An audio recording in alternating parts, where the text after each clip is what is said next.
New at 5:30, a 17 News exclusive. 65 years ago, Bakersfield made national news for all the wrong reasons. A tragic collision involving a speeding passenger train and an oil tanker truck. Ironically, this horrific event brought the community together in ways perhaps few things have before or since. Here's 17's Robert Price. Hageman Road once cut a straight and direct east-west line through the alfalfa fields and grazing pastures of northwest Bakersfield, including the tiny farm town of Green Acres. Not anymore. Not completely. Now Hageman has a bump, a curved northerly detour near Allen Road. The road then curves back to the south before resuming its straight course. The reason for the rerouting? So that Hageman approaches the Santa Fe Railroad tracks at a 90-degree angle, rather than the acute visibility skewing angle it took at 5:08 p.m. on March 2nd, 1960. That's the moment all of Bakersfield shook with the hellish roar of death. The moment a geyser of fire shot 100 feet into the sky. The moment the Santa Fe Railway's Chicago-bound San Francisco Chief passenger train, flying down the tracks at 75 miles per hour and perhaps faster, smashed into a big rig pulling two trailers containing 8,000 gallons of highly volatile, freshly refined Kern County fuel oil. The explosion killed 14 people instantly. 63 others, many of them broken, burned, or both, were hospitalized. The worst train wreck in Kern County history made the front page of the New York Times and inspired a years-long safety review and infrastructure improvements that we still enjoy today. And it happened 65 years ago. The driver of the fuel truck, owned by Oglesby Brothers Petroleum Transportation Company, was 48-year-old John Garrett of Bakersfield. There were no rail crossing arms at the intersection to warn vehicle traffic, only a reflector sign on the side of the road.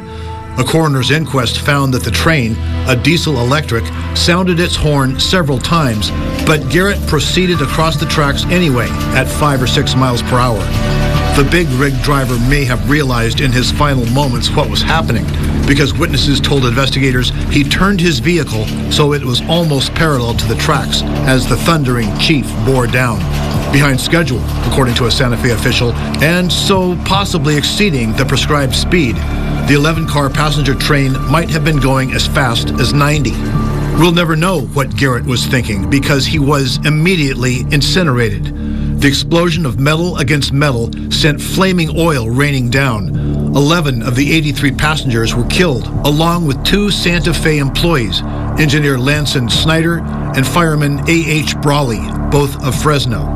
Their charred bodies were found some distance from the front of the train, as if they had tried to scramble away at the last instant. 22-year-old Earl Blakely, a year out of the Army, had just arrived home from work when his father, Fred Blakely, called. I said, "Earl, we've got a bad accident out here." So I immediately got out here as fast as I could. And then we just started working, trying to get people out of the cars. But Fred Blakely had recently plowed his fields, and ambulances arriving on the scene couldn't get traction in the loose dirt to reach the train cars containing the injured. The farmers of Rosedale and Green Acres to the rescue. It looked like a sea of tractors coming this way, and they were going across Allen Road. A convoy of farm tractors converged on the crash scene to tow the ambulances into position. As doctors tended to the wounded, tractors scraped and flattened the ground so the ambulances could get out again. The train rumbled on for a quarter mile after the crash before it twisted and jerked to an agonizing halt. Some of the cars hung precariously over a 30-foot embankment.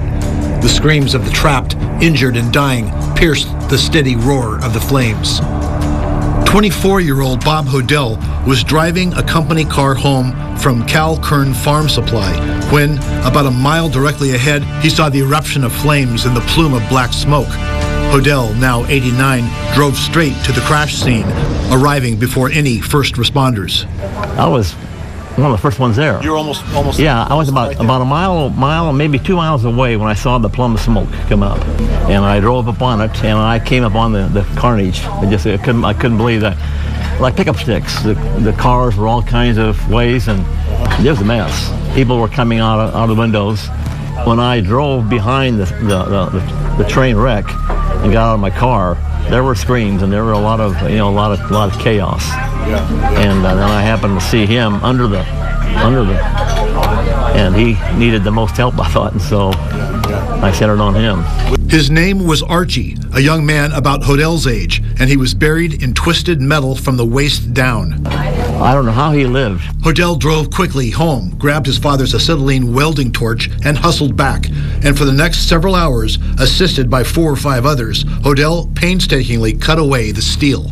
I mean, we talked to him for about 3 hours just to keep him going, and we knew that when we would release the metal, the blood would flow.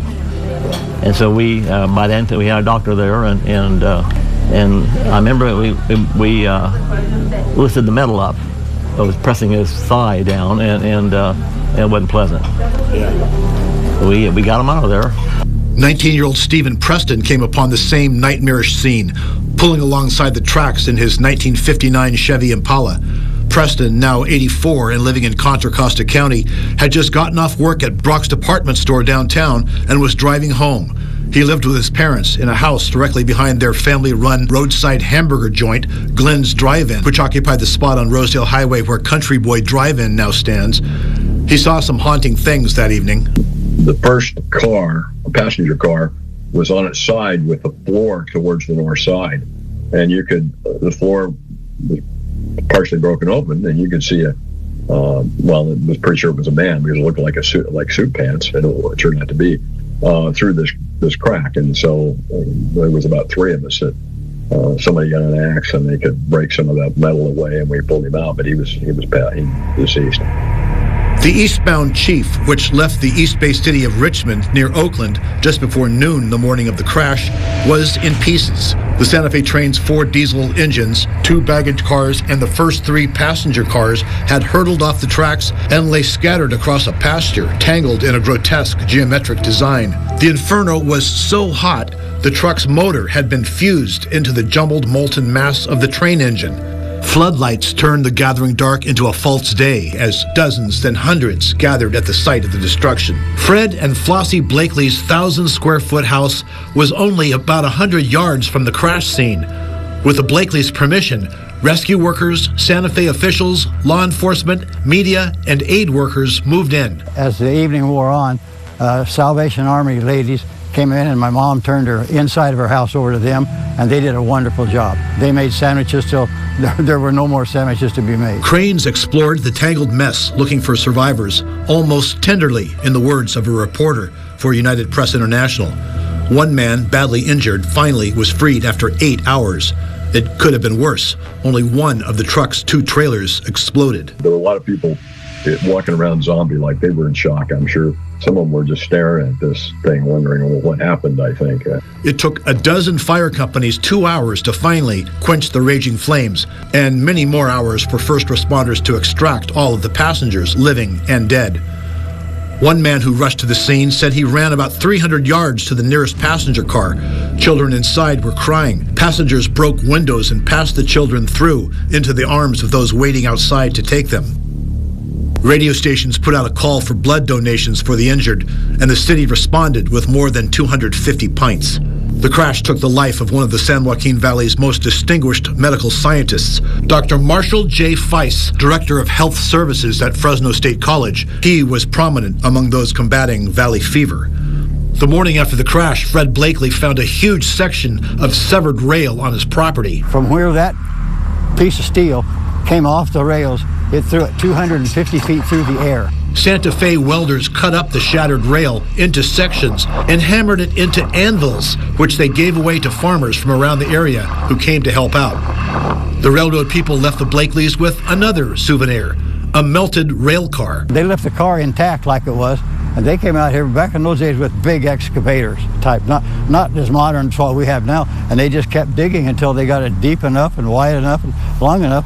They dropped it in there with big cranes and covered it up. That's a big hole. That's a big hole. And as far as anyone knows, that melted passenger rail car is still buried somewhere alongside the railroad tracks in the Santa Fe right-of-way southeast of Allen and Hageman Roads. 4 days after the crash, Bob Hodel brought his mother Lydia to Mercy Hospital to visit Archie. Mother Hodel, who inspired so many of the recipes at Hodel's, the still popular restaurant Bob Hodel would open 7 years later, brought some of her renowned coffee cake. Archie wrote a letter of thanks after he recovered and made it home to Louisiana. The pages of the Bakersfield Californian were filled with letters of gratitude, both from victims from around the country who'd finally made it home, and from locals. For Bakersfield, it was an event. It was a real event that we were able to pitch in and give what we could. For Earl Blakely, the whole tragic experience told him something important about his hometown. The folks in this whole Rosedale area, it was wonderful. I mean, what happened was not wonderful, it was horrible, but people all came together. They were all coming over, Robert, with tools and so forth that they may not ever have seen again. But that wasn't the issue. It was like what you would expect people to do. Days after the crash, a legislative committee launched a probe of oil tank truck accidents. Existing laws already required certain vehicles, including school buses and oil tankers, to stop at all rail crossings, regardless of whether a train was known to be approaching. But the legislature wanted to know what more could be done. Why John Garrett did not stop at the rail crossing was never clear. He had worked for Oglesby Brothers for 10 years and was on his second delivery trip of the day to the Humble Oil Company storage facility. Perhaps he was anxious to get home for dinner to his wife and 11-year-old son, and with no crossing arm to stop him, perhaps he daydreamed himself right into the path of the train. But the cause of the wreck could not be officially determined. The truck driver's death made that impossible. Oglesby Brothers was named in 39 of the 40 lawsuits filed by the families of crash victims, but the company stayed in business until 1979. The San Francisco Chief, which started its daily run between Chicago and the San Francisco Bay Area in 1954, shut down in 1971 when Amtrak began operations.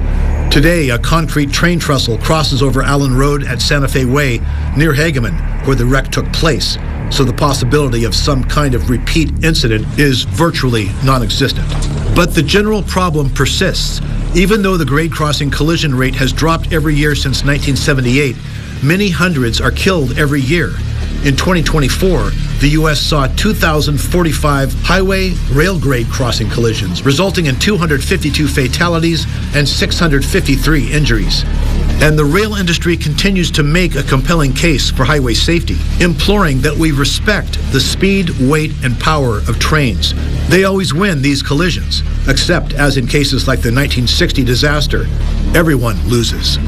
In Bakersfield, Robert Price, 17 News.